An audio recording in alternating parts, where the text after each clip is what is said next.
What if everything you thought you knew about the world's first map was completely wrong? For centuries, we've accepted a certain story about brave explorers sailing off the edge of a flat Earth, slowly piecing together our world. But what if I told you that newly unearthed historical details are completely shattering those assumptions? The true story of map-making is far older, stranger, and more fascinating than you can imagine. Prepare to have your understanding of ancient civilizations and their groundbreaking achievements turned on its head. We tend to think of history as a blank slate, that before the great voyages of discovery, humanity was living in an unmapped, unknown void. We imagine cartography beginning with parchment, ink, and a ship's compass, but that's a fundamental misunderstanding of who we are. The drive to map, to understand our place in the world, isn't a modern invention. It's an innate human instinct that goes back to the very dawn of our species. The earliest maps weren't drawn on paper, but etched into the world itself,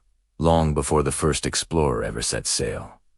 So, let's travel back in time. Not just a few hundred years, but tens of thousands. Forget paper for a moment and picture cave walls, mammoth tusks, and carefully arranged stones. Archaeologists have discovered what they believe to be maps dating back over 25,000 years. One of the most famous examples is a carving on a mammoth tusk found in Pavlov, in modern-day Czech Republic. It seems to depict the landscape of hills, valleys, and rivers surrounding the settlement. This wasn't just abstract art. It was a tool for survival, a mental blueprint of their territory, their hunting grounds, their home. These weren't just terrestrial maps either. Ancient cultures were obsessed with the skies. The Lascaux caves in France, famous for their stunning animal paintings, may also contain one of the oldest star charts known to man. Some researchers believe that a series of dots within the Hall of the Bulls represents the Pleiades star cluster and the surrounding stars. For our ancestors, the sky was a clock, a calendar, and a compass. Mapping the stars was just as crucial as mapping the land beneath their feet. These early maps challenge our very definition of the word. They show us that, from our earliest days, we have been driven to create models of our reality, to understand our surroundings and our place within the cosmos. Now, let us fast forward to what many textbooks call the world's first map. The Babylonian Imago Mundi, or image of the world.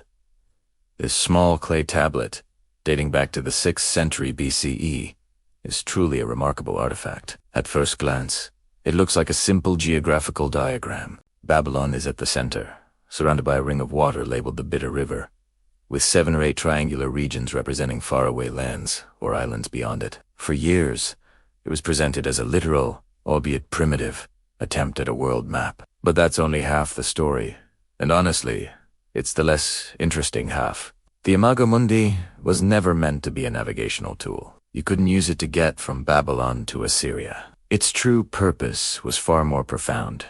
It was a cosmological and political statement. By placing Babylon at the literal center of the universe, it was a powerful piece of propaganda, reinforcing the city's dominance and its divinely ordained position as the heart of civilization. The cuneiform text that covers the tablet doesn't describe trade routes. It describes mythological beasts and legendary heroes associated with these distant regions. The map wasn't just showing what the world looked like. It was explaining how the world worked, blending geographies with myth and religion. It was a statement of power, a definition of their place, not just on the Earth, but within the entire universe. This shows us that from the very beginning, maps have been as much about power and belief as they have been about geography. As civilizations grew, so did the need for more practical maps.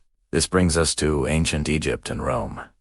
The Egyptians, with their society built around the annual flooding of the Nile, became masters of land surveying. They had to.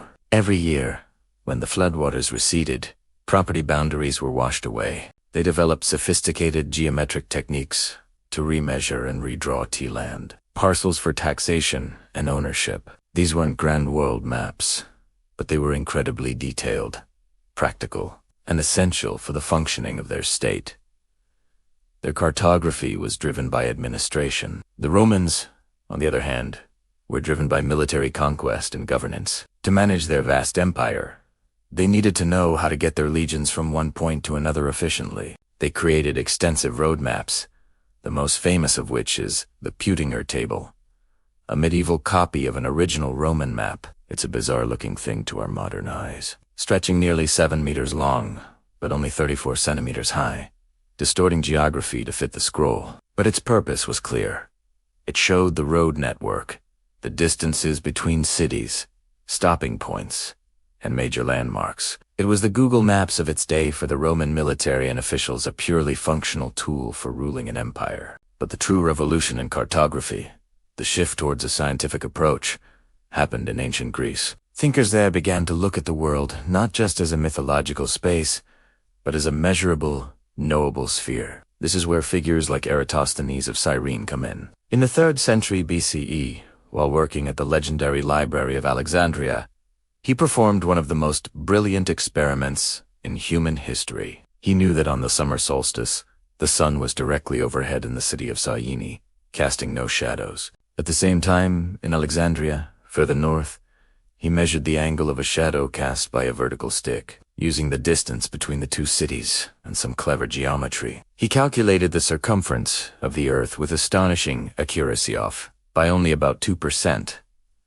This was a monumental leap. For the first time, humanity had a real, scientific sense of the scale of our own planet. Eratosthenes and other Greek geographers like Ptolemy began to create maps using grids of latitude and longitude, applying mathematical principles to represent the curved surface of the Earth on a flat plane. Their work wasn't perfect, and many of their calculations were based on travelers' tales rather than direct observation, but they laid the scientific foundation for all of cartography to come. They transformed map-making from an act of myth-making into an act of science. This journey from cave walls to Greek geometry shows us that a map is never just a map. It's never a simple, objective representation of reality. Every map, from the Babylonian Imago Mundi to the one on your phone, is a story. It reflects the culture that made it, its values, its beliefs, its ambitions, and its blind spots. The decision of what to put at the center, what to include,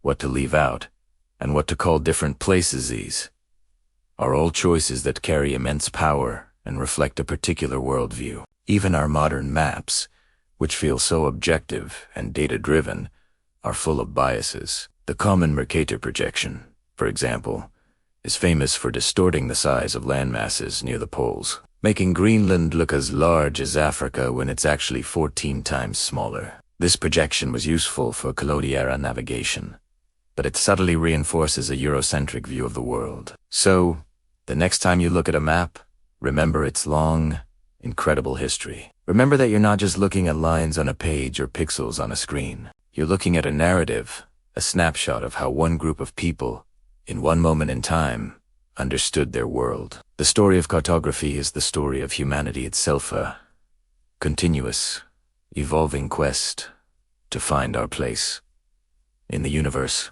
Thanks so much for joining me on this journey through history. If you found this as fascinating as I do, please hit that like button and subscribe for more deep dives into the stories that shape our world. See you next time.